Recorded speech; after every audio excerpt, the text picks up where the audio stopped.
Welcome. I'm back with the book of The Psychology of Money, Chapter 12, Surprise. History is the study of change, ironically used as a map of the future. Stanford professor Scott Sagan once said something everyone who follows the economy or investment markets should hang on their wall.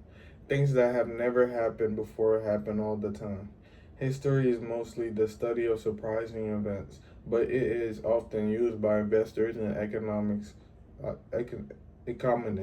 as an unassailable guide to the future. Do you see the irony? Do you see the problem? It is smart to have a deep appreciation for economy, economic, and investing history. History helps us calibrate our expectations, study where people tend to go wrong, and offers a rough guide of what tends to work. But it is not in any way a map of the future. A trap many investors fall into is what I call historians as prophets fallacy, an over-reliance on past data as a signal to future conditions in a field where innovation and change are the lifeblood of progress. You can't blame investors for doing this. If you view investing as a hard science, history should be a perfect guide to the future. Geologists can look at a billion years of historic data and form models of how the earth behaves. So can meteorologists and doctors. Kidneys operate the same way in 2020 as they did in 1020. But investing is not a hard science. It's a massive group of people making imperfect decisions with limited information about things that will have a massive impact on their well-being, which can make even smart people nervous, greedy, and paranoid. Richard Feynman, the great physicist, once said, "Imagine how much harder physics would be if electrons had feelings." Well, investors have feelings, quite a few of them. That's why it's hard to predict what they'll do next basically solely on what they did in the past.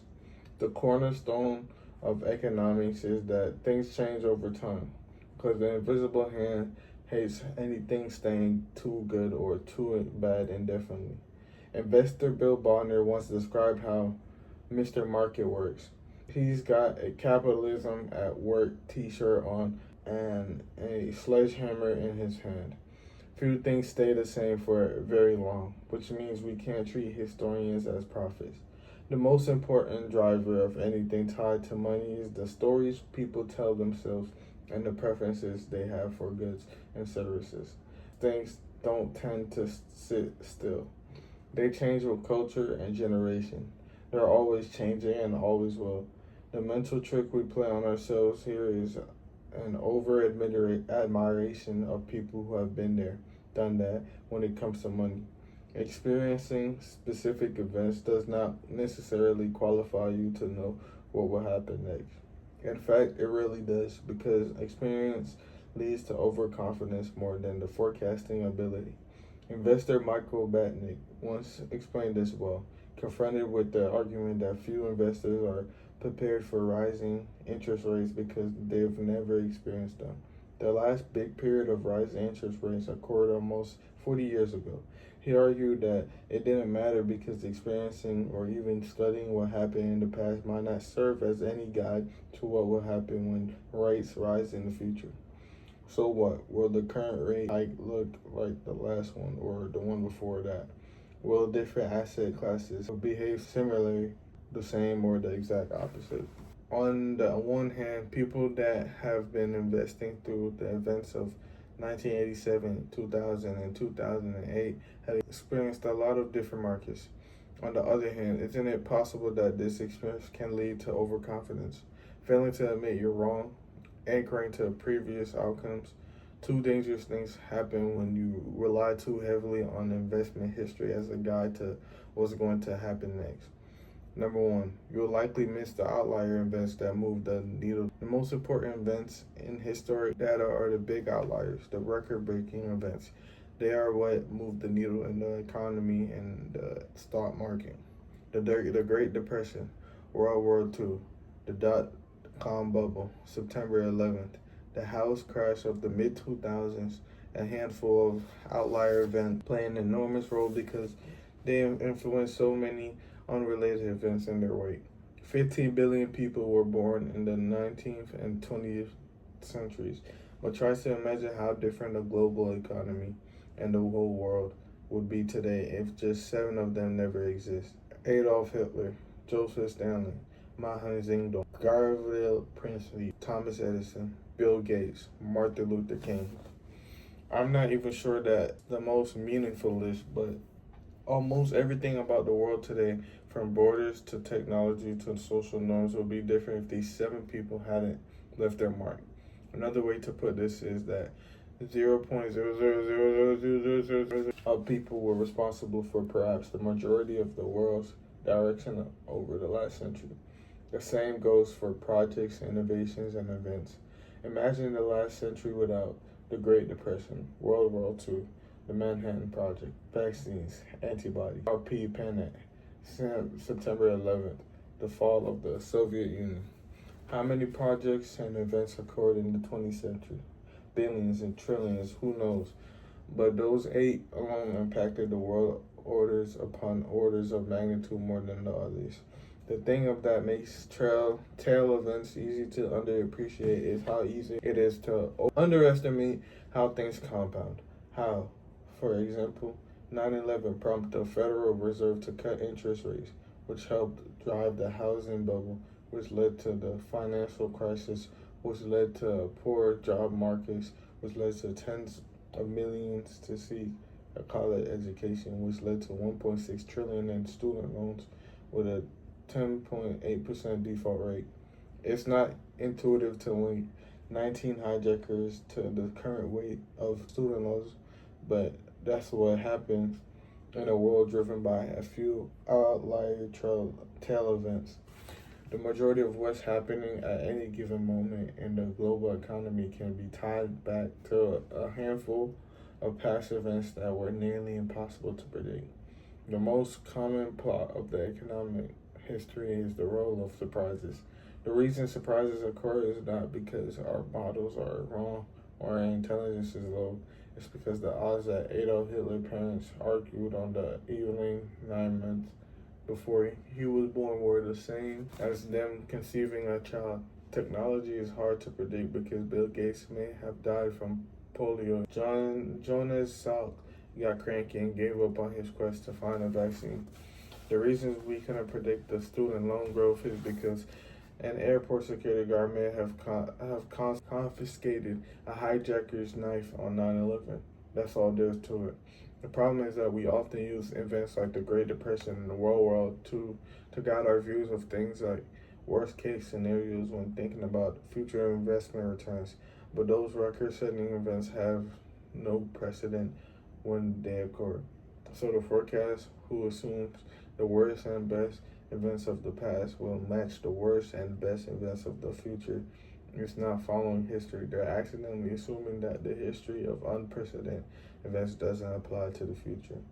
Nassim Taleb writes in his book Fooled by in Pharaoh, Egypt, scribes tracked the high water of the Nile and used it as an estimate for a future worst case scenario. The same can be seen in Fukushima nuclear reactor, which experienced a catastrophic failure in 2011 when a tsunami struck. It had built to withstand the worst past historic earthquake, with the builders now imagining much worse, and not thinking that past event had to be a surprise, as it had no precedent. This is not a failure of analysis, it's a failure of imagination. Realizing the future might not look anything like the past is a special kind of skill that is not generally looked highly upon by the financial forecasting community.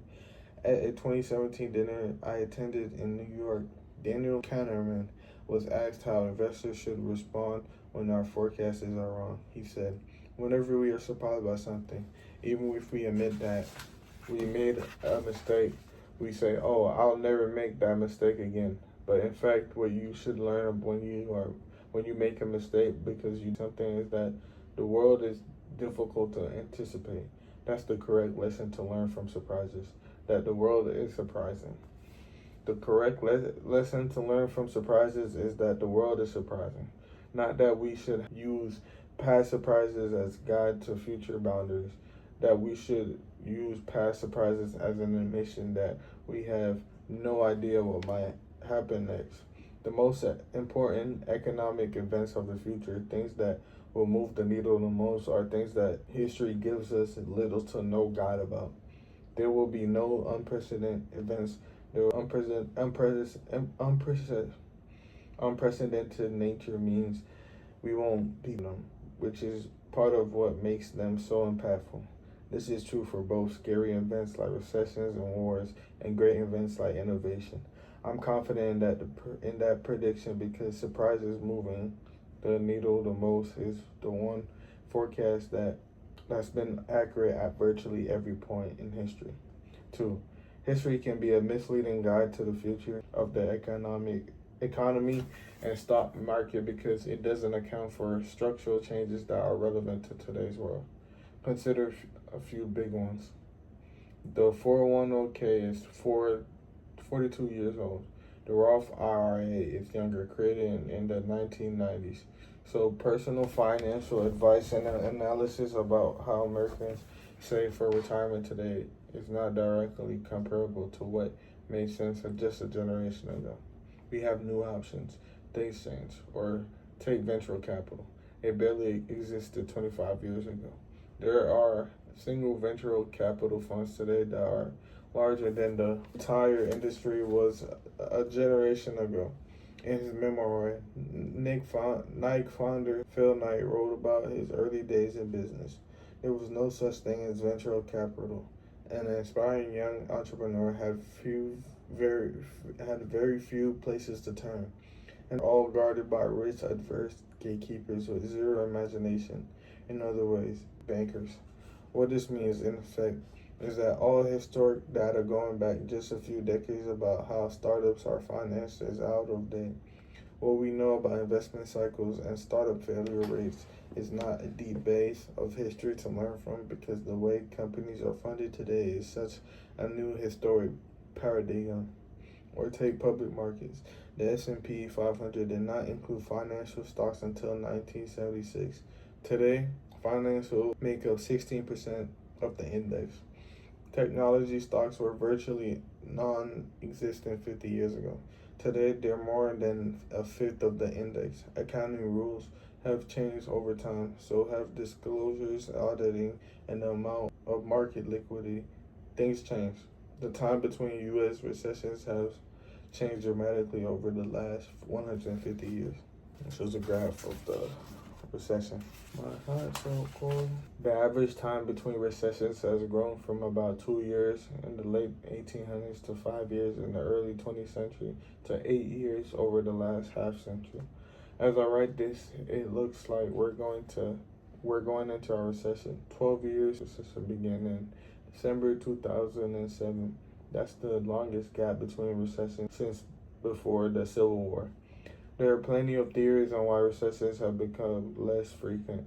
One is that the Fed is better at managing the business cycle, or at least extending it. Another is that heavy industry is more prone to boom and bust overproduction than the service industries that dominated the last 50 years. The pessimistic view is that we now have fewer recessions, but when they occur, they are more powerful than before. For our argument, it doesn't particularly matter what caused the change. What matters is that things clearly changed.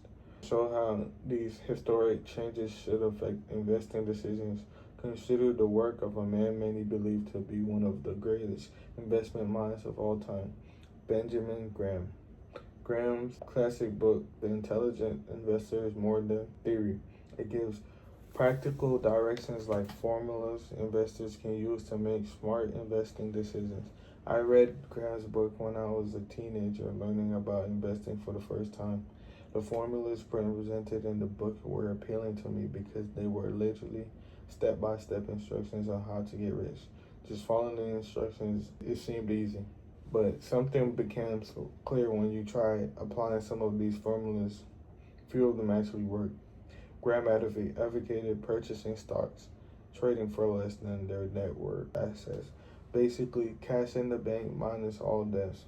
This sounds great, but few stocks actually trade that cheaply anymore, other than, say, a penny stock accused of accounting fraud. One of criteria instructs conservative investors to avoid stocks trading for more than 1.5 times book value. If you follow this rule over the last decade, you would have owned almost nothing but insurance and bank stocks. There's no world where that is okay. The intelligent investor is one of the greatest investors of all time. But I don't know a single investor who has done well implementing Graham's published formulas. The book is full of wisdom, perhaps more than any other investment book ever published. But as how to guide is questionable at best. What happened? Was Graham a showman who sounded good but whose advice didn't work? Not at all. He was wildly a successful investor himself, but he was practical and he was a true contrarian. He wasn't so welded to investing ideas that he'd stick with them when too many other investors caught onto those theories, making them so as to render their potential useless. Jason C., who animated a later version of Graham's book, once wrote, Graham was constantly experimenting and retesting his assumptions and seeking out what works. Not what worked yesterday, but what works today.